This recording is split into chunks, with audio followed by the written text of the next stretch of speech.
భద్రం be careful brother, బట్టతలకు విగ్గే better. పూర్తి వివరాలకు చదవండి రేపటి సాక్షి దినపత్రిక. ఈవీఎంల వెరిఫికేషన్ జరగకుండా చూసేందుకు ఈసీ శతవిధాలా ప్రయత్నించింది. ఆఖరికి కోర్టు ఆదేశాలను సైతం పక్కన పెట్టింది. వెరిఫికేషన్ కాదు, మేం మాక్ పోలింగ్ మాత్రమే నిర్వహిస్తామంటూ మంకుపట్టు పట్టింది. ఈ వ్యవహారం కోర్టు మెట్లు ఎక్కడంతో చివరకు అసలు నిజం కక్కేసింది. ఈవీఎంలలో డేటా డిలీట్ చేశాం, వీవీప్యాట్ స్లిప్పులు తగలబెట్టేశామని చావు కబురు చల్లగా చెప్పింది. 45 రోజుల వరకు ఈవీఎం డేటా, వీవీప్యాట్ స్లిప్పులు భద్రంగా ఉంచాలని సుప్రీం ఆదేశాలు ఉన్నాయి కదా అని అడిగితే నో ఆన్సర్. పోలింగ్ రోజు 12 గంటలు వినియోగించిన బ్యాటరీ 21 రోజుల తర్వాత కౌంటింగ్ రోజుకు 99% ఛార్జింగ్ ఎలా వచ్చిందంటే నో ఆన్సర్. పోని ఫిర్యాదు చేసిన పోలింగ్ కేంద్రాలు, ఈవీఎంలు భద్రపరిచిన స్ట్రాంగ్ రూమ్ల సీసీ ఫుటేజ్ చూపించమంటే నో ఆన్సర్. ఫామ్ 20 డేటా ఎక్కడంటే నో ఆన్సర్. ఇలా ఈసీ దగ్గర ఏ ప్రశ్నకు సమాధానం లేదు. ఎందుకో తెలుసా? ఈవీఎంపై ఒట్టు ఖచ్చితంగా ఉంది లోగుట్టు. అందుకే వైఎస్ఆర్సీపీ నేతలు అడుగుతున్న ఏ ప్రశ్నకు ఈసీ దగ్గర జవాబు ఉండదు. ఇంతకీ ఈవీఎంల గోల్మాల్ నిజమేనని తేలిపోయిందా? వైఎస్ఆర్సీపీ నేతల నెక్స్ట్ స్టెప్ ఏంటి? సీసీటీవీ ఫుటేజ్ బయటకొస్తే అసలు భాగోతం బయటపడుతుందా? ముచ్చటగా 3 రోజుల్లో ఈసీ ఆడిన నాటకాలేంటో చెబుతాను, వినండి. డే 1 మాక్ పోలింగ్కి ఉపయోగించిన ఈవీఎం కొత్త బ్యాటరీ స్టేటస్ 99% నుంచి 88%కి తగ్గింది. అలాంటప్పుడు పోలింగ్ రోజు 12 గంటలకు పైగా వినియోగించిన బ్యాటరీ 21 రోజుల పాటు భద్రపరిచి కౌంటింగ్ రోజు అంటే జూన్ 4న తెరిచిన తరువాత కూడా 99% ఎలా చూపిస్తుంది అని ప్రశ్నిస్తే ఈసీ నుంచి నో ఆన్సర్. డే 2 ఈవీఎంలు, వీవీప్యాట్లలో ఓట్లను తిరిగి లెక్కించాలని ఫిర్యాదుదారులు కోరితే ఈసీ ఆదేశాల మేరకు ఈవీఎంలలో డేటా డిలీట్ చేసి వీవీప్యాట్ స్లిప్పులు తగలబెట్టేశామని అధికారులు చావు కబురు చల్లగా చెప్పారు. ఈవీఎంల పనితీరుపై అనుమానాలు ఉన్నాయని ఫిర్యాదు చేస్తే డేటాను భద్రపరచాల్సింది పోయి ఆగమేఘాల మీద ఎందుకు ధ్వంసం చేశారని ప్రశ్నిస్తే ఈసీ నుంచి నో ఆన్సర్. డే 3 తాము ఫిర్యాదులో పేర్కొన్న 3 పోలింగ్ స్టేషన్లలో పోలింగ్ నాడు చిత్రీకరించిన సీసీ కెమెరాల ఫుటేజీ, ఈవీఎంలను భద్రపరిచిన strong room CC footage, counting రోజు చిత్రీకరించిన సీసీ కెమెరాల ఫుటేజీ ఇవ్వాలని ఫిర్యాదుదారులు కోరితే హబ్బే ఇప్పుడు ఇవ్వడం కుదరదు, సమయం పడుతుంది. ఇది ఈసీ అధికారులు ఇచ్చిన ఆన్సర్. ఇప్పుడు చెప్పండి, ఇంతకు మించిన ఆధారాలు, సాక్ష్యాలు కావాలా? ఈసీ డొంక తిరుగుడు తీరే ఈవీఎంల గోల్మాల్ నిజమేనని ప్రూవ్ చేస్తోంది. సుప్రీంకోర్టు ఆదేశాలను ధిక్కరించి మరి డేటా మొత్తం మటాష్ చేసి, వీవీప్యాట్ స్లిప్లు స్మాష్ చేసి, సీసీటీవీ ఫుటేజ్ లేకుండా చేసి ఆధారాలు మొత్తం డిస్ట్రాయ్ చేయాలని చూస్తున్నారంటే అంతకు మించిన ఆధారాలు ఇంకేం కావాలి? ఈవీఎంల గోల్మాల్ బయటపడకుండా ఆధారాలని ఈసీనే డిస్ట్రాయ్ చేస్తున్న వేళ కొన్ని ప్రశ్నలు వినిపిస్తున్నాయి. అవేంటో ఒక్కసారి మనం స్క్రీన్ పైన చూద్దాం. క్వశ్చన్ నెంబర్ 1, ఈవీఎంలలో డేటాను ఎందుకు డిలీట్ చేశారు?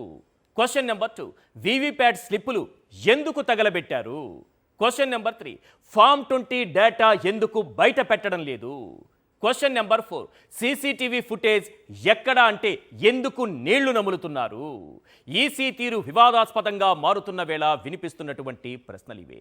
ఈవీఎంల పనితీరుపై దేశవ్యాప్తంగా సందేహాలు వెల్లువెత్తుతున్న వేళ వాటిని నివృత్తి చేసి పారదర్శకంగా వ్యవహరించాల్సిన ఎన్నికల యంత్రాంగం మరిన్ని అనుమానాలకు తావిచ్చేలా వ్యవహరిస్తోంది. స్ట్రాంగ్ రూమ్ తాళాలు కనిపించడం లేదన్న నాటకం నుంచి సీసీటీవీ ఫుటేజ్ చూపించమంటే నీళ్లు నమిలే వ్యవహారం వరకు అంతా ఒక హైడ్రామా నడిపిస్తున్నారు. జూన్ 4న జరిగిన ఎన్నికల కౌంటింగ్ సమయంలో సందేహాలు వ్యక్తమైన నేపథ్యంలో ఫిర్యాదుదారులు వెరిఫికేషన్ కోసం జూన్ 10వ తేదీన ఎన్నికల కమిషన్కు ఫిర్యాదు చేశారు. వెరిఫికేషన్ రుసుము చలానా ద్వారా చెల్లించారు. ఇలా అభ్యంతరాలు వ్యక్తం చేసినప్పుడు ఈవీఎంలో డేటా, వీవీప్యాట్లలో స్లిప్పులు అధికారులు భద్రపరచాలి. కానీ వాటిని ఆగమేఘాలపై ఆనవాళ్లు లేకుండా చెరిపేయటం కొత్త సందేహాలకు తావిస్తోంది. పైగా ఎన్నికల సంఘం నుంచి వచ్చిన ఆదేశాల మేరకే డేటా మొత్తం తొలగించినట్లు అధికారులు చెప్పడం సరికొత్త సందేహాలకు మరింత బలం చేకూరుస్తోంది. ఇక ఈవీఎం బ్యాటరీ సంగతి విషయంలోనూ ఈసీ తీరు అనుమానాలకు మరింత బలం చేకూరుస్తోంది. రీవెరిఫికేషన్ చేయకుండా మాక్ పోలింగ్ చేశారు, అదైనా సరిగా చేశారా అంటే అది లేదు. ఈవీఎంలలో పాత బ్యాటరీ స్థానంలో కొత్త బ్యాటరీ వేశారు. YSRCP, TDP, Janasena, BJP, Congress party గుర్తులు లోడ్ చేయకుండా మరేవో గుర్తులు లోడ్ చేశారు.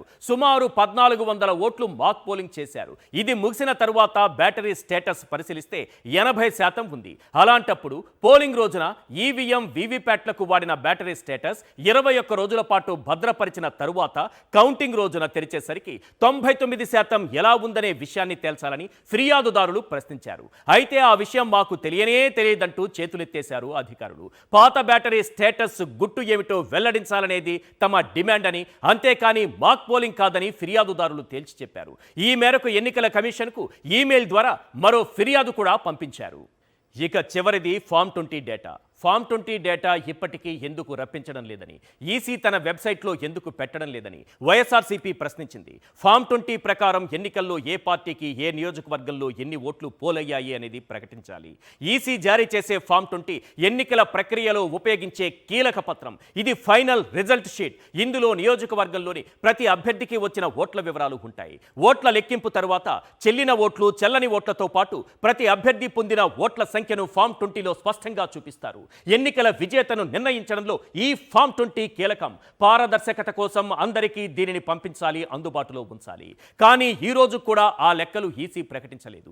ఏపీలో అసెంబ్లీ ఎన్నికల పోలింగ్ జరిగిన రోజు సాయంత్రం 6 గంటల తరువాత 68.12% పోలింగ్ నమోదైతే రాత్రి 11 గంటల 45 నిమిషాల ప్రాంతంలో మరో ప్రకటన చేస్తూ 76.5% పోలింగ్ జరిగిందన్నారు. చివరకు 80.66% అని తేల్చారు. అసలు పోలింగ్ రోజు గణాంకాలకు కౌంటింగ్ రోజు గణాంకాలకు మధ్య ఎందుకు తేడా వచ్చిందో ఇప్పటికీ ఈసీ తేల్చలేదు. పోనీ ఫిర్యాదు చేసిన పోలింగ్ కేంద్రాల్లో పోలింగ్ రోజు, కౌంటింగ్ రోజు ఈవీఎంలు, వీవీప్యాట్ స్లిప్పులు భద్రపరిచిన స్ట్రాంగ్ రూములకు సంబంధించిన సీసీటీవీ ఫుటేజ్ అయినా ఇవ్వమంటే ఆ విషయంలోనూ ఈసీ అధికారులు నీళ్లు నములుతున్నారు.